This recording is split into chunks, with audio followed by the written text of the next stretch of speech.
Hello and welcome to my review of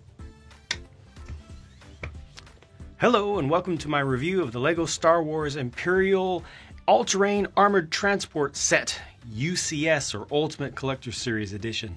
I paid $800 US for this, and it is big. Well, in addition to the main giant gray robot camel thing, this does of course come with a UCS style standard plaque, and then a nice selection of minifigures, an E-Web blaster with no power pack for it, and then a couple of speeders. The hips is identical at all four corners, as you would expect. So at each of the steps where you're building some of the lower extremity stuff, you just multiply by 4. And that does not feel boring. It does not feel super repetitive because there are a lot of different techniques that are used inside. And the build is nice and strong. It holds itself together well. The solution that the designer came up with to hold the massive weight of this thing and still allow you to articulate it for posing and display is really good. Each of the joints here, so up here at the hip and then at the knee on each one, has a gear that goes all the way around. It's one of those large gear turntables in dark bluish gray.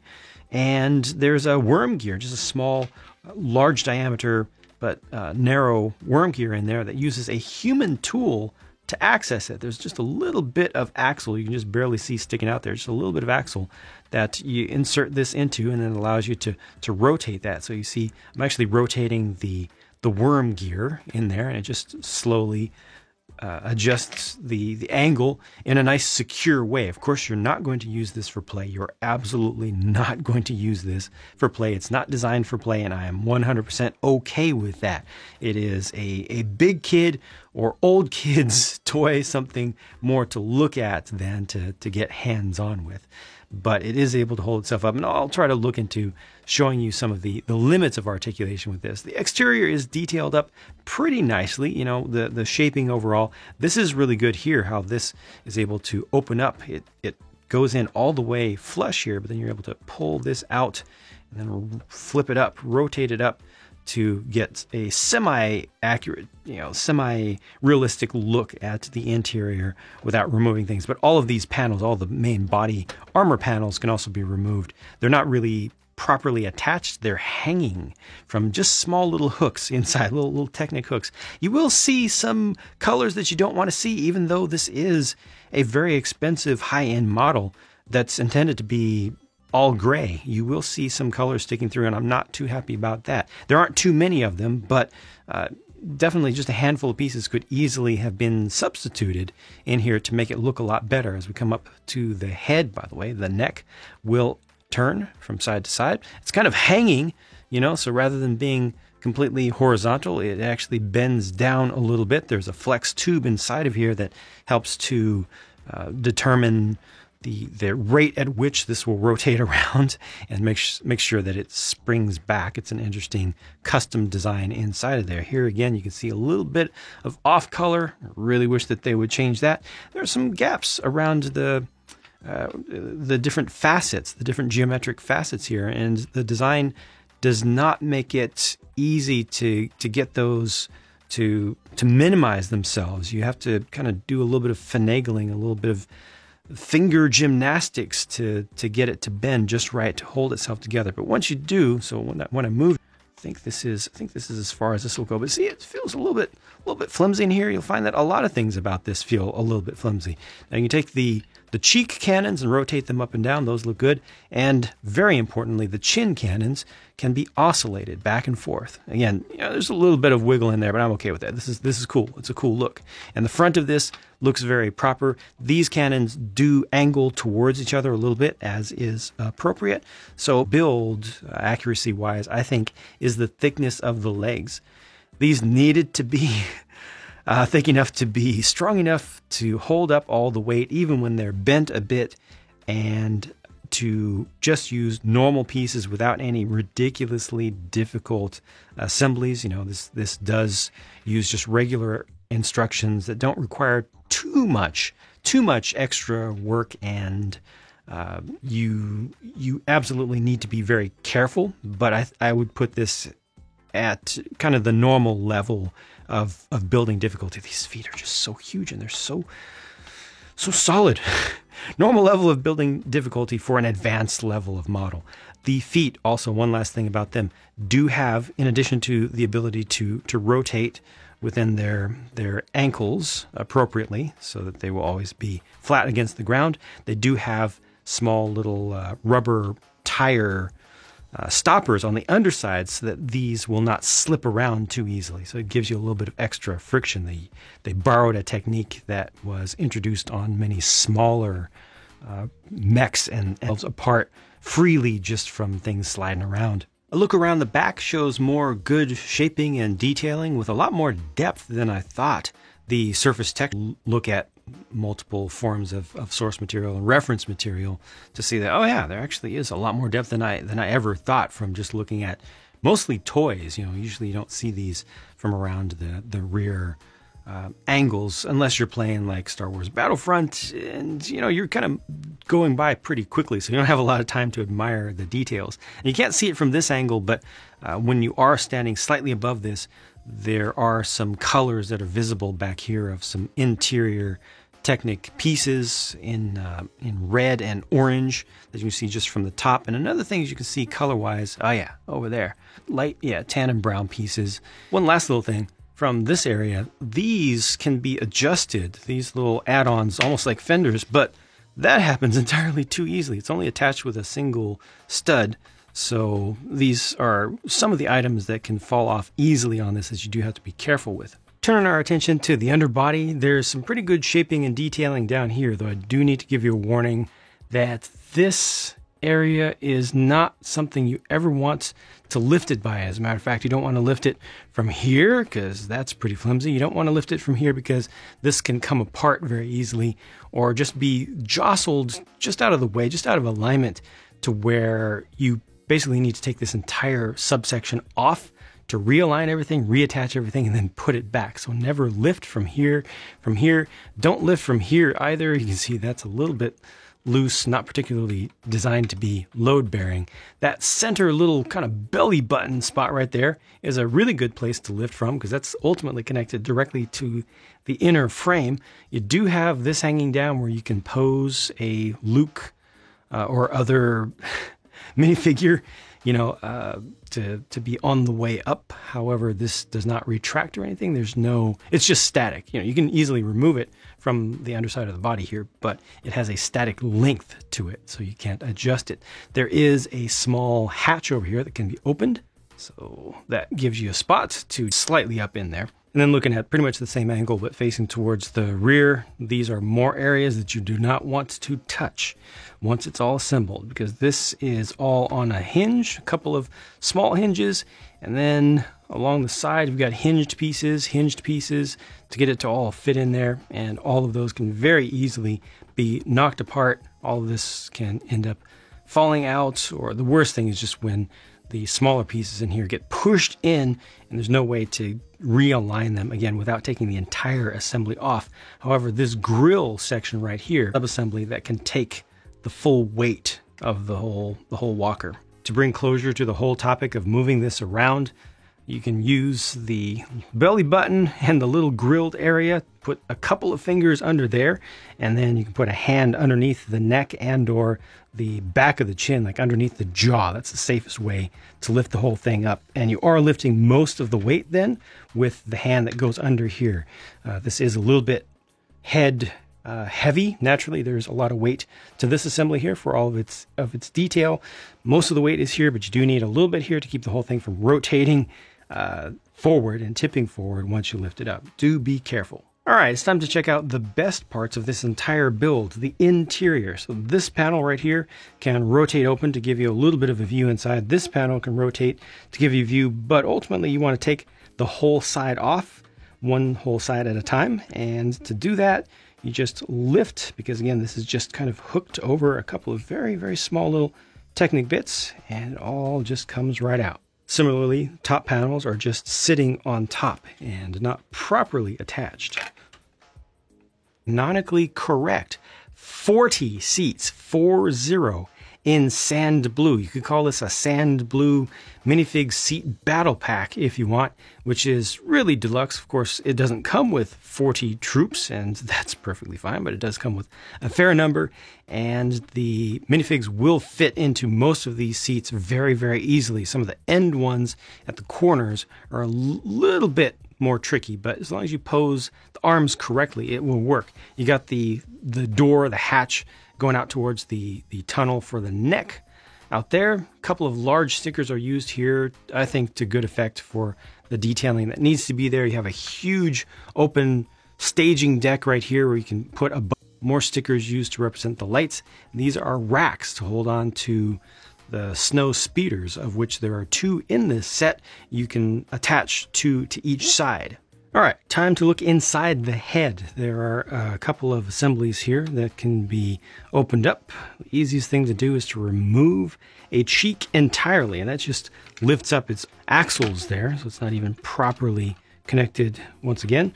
And just to make this a little bit easier on myself so that I don't have to hold this up the whole time, I'm going to pull all of this straight out, the whole roof, which is not hard to do. This looks pretty plain right now, but let me put the minifigures in to show you how much room is here and how much accuracy has been built in. See, with the extra size of the UCS model, the designer was able to accommodate everything that you need in this space, plus a little bit more. I could put another snowtrooper over here. Of course, I put the commander there appropriately, and there's also a screen for all these folks to be looking through, or rather, it's intended to be the front window.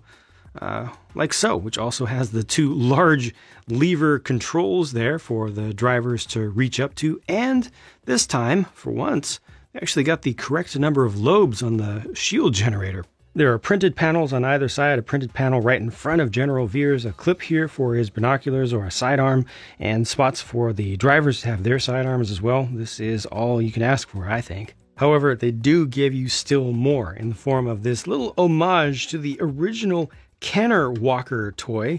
You can access a little control from the inside and make the neck go back and forth. And it's kind of cool because it doesn't just turn side to side, it also rotates a little bit. I don't know if that was intentional, but it looks cool, makes it feel a little bit more alive. Again, this is not a play model, but it's nice to have this little feature because why not? Better to have it than not, so you know it's there. And every once in a while, maybe once a year, you can show it off to a friend or family member that hasn't seen it before. Look at that. I'm not even grabbing the head. Well, I really wanted to make a big deal of showing off the articulation of this thing once I had it in the studio, but just getting it into this pose right here, I realized that you should not try to do anything too crazy with this because there are a lot of scary creaks and groans going on throughout this chassis right now, and the worm gears inside of these movable joints are really strained, and I see parts starting to push themselves apart. So let's do something more reasonable, shall we? Okay, the situation is actually much worse than I thought. It's not just the gears skipping inside of there and creaking. The whole leg assemblies were coming apart from the stress. All of this was coming up, and that's pretty important. I mean, a lot of that stuff looks like just skin, but it's really important to keep the inner structure in place. All that snot brick, oh wow, yeah, all of that was completely loosened up just from trying to carefully rearrange this. And these things, I forgot to mention, these links tend to pop off a lot because technically they're not the correct geometric length. It is an illegal connection in there. There's a little bit of constant strain in those parts, but gosh, there's so much strain, and I was lifting up the body carefully, making sure there was not weight on this this one's completely loose as well. Making sure there was not weight on the legs as I moved them, trying to be careful with it. But gosh, you do not want to put this into any sort of extreme pose. You want to keep it within just a few degrees of movement for these as straight as you can personally tolerate to look at, because the strains are extreme, which is completely understandable. This is not a lightweight model here at all, especially towards the front. But yeah, be really careful. This does not pose as nicely as I originally thought. The two speeder bikes in this set are identical from one to the other, and I believe they're intended to be the exact same build as in the upcoming Battle Pack, the Snowtrooper Battle Pack for 2022. However, there is one difference in the instructions for this one where they have the vertical grips on the handlebars flipped out so that the figure cannot grab them. I believe they're supposed to be flipped in so that the figure can have a chance to grab them, but these are nice little builds. They have nice shaping to them. They do hold together pretty well. And, well, yeah, I think that the size and scale is pretty appropriate as well, which is nice to see because Lego frequently oversizes things like this. They got the two little flaps on the back. You can adjust the angles of those. It's just a little bit funky how the figure has to sit in there at an angle. It doesn't actually get a good grip with the legs, with the panel piece in between the legs there. All the more reason you should probably just swap the handlebars in those tap pieces so that you can actually get a grip with at least one hand, and then you don't have to worry about it ever falling off. Set also includes this E-Web cannon, not the exact same build as is what's coming up in the Snowtrooper Battle Pack, but very similar, and just doesn't have any power pack, the battery generator unit attached to it, which I feel like needs to be here, especially for this more expensive set. Now, this does scale pretty well to the figures, so that's good. And now let's go through the figures. Obviously on the left is General Veers with the dual molded legs there and some very good prints. In my opinion, that is the best General Veers we've gotten to date from Lego. The sand blue color is questionable, well, debatable, I suppose, in terms of its accuracy, but it is the closest thing that we've gotten from toy manufacturers in general. I believe that it should be slightly greenish of that, but I think this is definitely the closest match that Lego has in their part inventory or in their color inventory. And also that is the closest match for the drivers on the right, both of them, for their entire suits. They should not be white. I remember when everything switched over from assuming that the drivers had the white color to realizing that it was actually supposed to be gray. It should be a little bit lighter than this, but again, this is the close. Take off the helmets, the one right there in the middle. Now, I am 100% in favor of diversity amongst Lego pieces, different colors, different prints. Give me different hair pieces, different facial expressions on things, but both drivers in Empire Strikes Back, since this is intended to represent one specific walker, with the inclusion of General Veers here, both drivers were Caucasian males. And I think just to give respect to both of those actors, one of whom has actually passed away, one is still alive, it would have been best to be accurate. Now here are the Snow Troopers. The two on the right are regular troopers, and the one on the left is an exclusive commander to be the one that is hanging out in the cab of General Veers's walker in particular. And underneath these, you do have quite a variety. There's also a fourth, just regular one over here. So it's nice to get that variety, and I'm all about that because these were completely anonymous characters. And the prints on all of these, I think, are really good. I'll go ahead and put these back on so you can see how this looks from all around. Obviously, we are missing commas. K-A-M-A, right? K-A-M-A or K-A-M-M-A? There's only one M in the middle. K-A-M-A. So we don't have the cloth pieces. And it would be nice to have the option, but I can understand Lego preferring to just have the consistency. It also makes it a little bit easier for folks because, this is going to feed, the same design is going to feed into the regular kid level stuff. It's not all for UCS, and we need consistency through the line. So I can understand them wanting to just have that consistency and say, okay, we're just going to make really good figures with less accessories. I personally prefer to at least have the backpack, though. They did a really nice backpack 1x1 tile print that would work with the small bracket previously in the most recent generation before this. I miss that, but at least these helmets do fit down a lot better. So it's a whole matter of compromise, and I'm okay with this compromise myself, though I can understand folks wanting more. Absolutely. Did I say there was one more Snowtrooper? I did, this one, and I misspoke. there were 2 more snowtroopers. So a total of 4 regular ones and 1 commander. And on the right is obviously Luke Skywalker, his ruined through. If I recall correctly, I think there was one mistake that I saw pointed out in another review. There's one mistake, one inaccuracy. It could have been a little bit more opaque, but it doesn't look too bad in this case just because of the context. Compare the white areas of the print to the helmet. Those should be the same, and they're not. But it doesn't bother me too much on this one. Again, just because of the context, it just feels a little bit faded.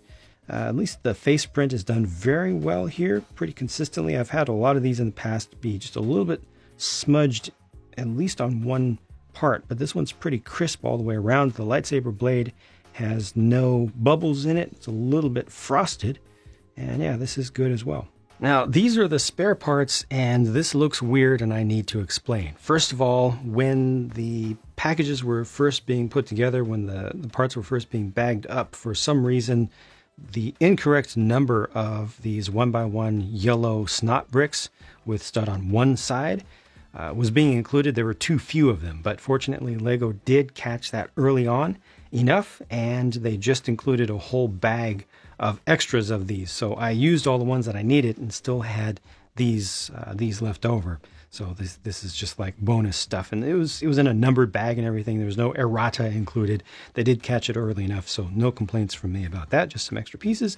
This should not have been included. Just happens to be an extra piece that I got in there. This is the regular stuff, so everybody should be seeing this pile here, no matter when your particular unit was produced, including the new dark red flexible tube there, which is a copy of what's used inside of the neck to help keep it together and help with its flexibility. And then finally over here, these should not be extras, but I actually did something different in how I put my whole walker together. If you follow LEGO news on the internet, anywhere, you surely have heard about the tremendous global, almost intergalactic controversy about these pieces and a axle with flat stopper at the end working together to prevent you from ever being able to take the walker apart fully in the future. It's just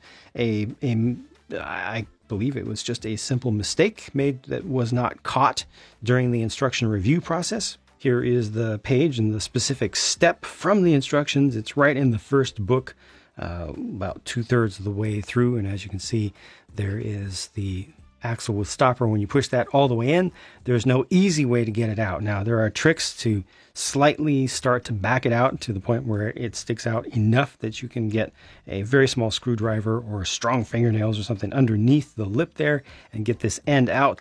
But this is not the type of assembly that LEGO should be doing, because it is very difficult and may require a little bit of damage to parts. It's just not it's not easy enough to take apart. So to get around that, I simply left out the green sleeve piece right there, which is why I have 4 extras over here in the bright green color, and replaced each with 3 of the 1/2 Technic bushings. So I put these over the axle instead, which holds the axle in place, but still gives me enough room to slide them all the way down to the end. So instead of all of this being filled, there's a little bit of gap there. And if I ever want to take this apart, I can just slide 1 or 2 of them inward and then slide the whole thing out, and it'll be very, very easy to remove. So just using 3 of these, which you should have plenty of spares of if you've been building for a while, instead of that green sleeve, just completely fixes the problem without removing any of the structural stability. You just want to leave the gap in the middle and not at either end, so that when you attach over to this side later on, this pin does not push in. You know, it's best to have 1-2 gap and then one final one in there just by default. But a very easy fix, but something that I did want to point out and explain. And finally, this is what the spent sticker sheet looks like. All of these here were used for the interior of the cargo and troop bay, and just this one was used for the view screen up front, or the window. Obviously, this was for the UCS plaque. Like I said, I paid $800 US for this, and that is exactly the cost of 5 of these. These really do look tiny by comparison now after handling this for a long time. It's almost comical how small and dainty this looks, like a little mouse, especially with the skinny little legs, although the legs on this are a little bit thicker than they should be for the scale. I personally just cannot justify that price. I did it for the content, obviously, but I wouldn't pay $800 for this for myself. I would much rather have like 3 of these and then a whole lot of other stuff to make up an entire Hoth diorama. That's just a lot more exciting to me. This just doesn't feel like $800 worth of stuff no matter what. Even by Lego's standards, even by Lego Collector Series standards, even by Lego Star Wars standards, because the Falcon's like, what, this long? When you flip it up towards you, like it's a massive saucer with a ton of detail packed to your life when you have it, or at least when you see it. So yeah, this does not feel worth it to me. I'm definitely disappointed in the fragility and the difficulty of moving it around. The interior is fantastic. A lot of things. Legs, it has its quirks. If you really like what you see, I think you'll enjoy it. If you feel like you otherwise, because it's not bad. It's definitely even within Lego Star Wars with that much money. I think that pretty much sums up my thoughts. Thank you for watching. I hope that you enjoyed this. Stay tuned for more live builds over on Twitch, and I'll talk to you again soon. Bye for now.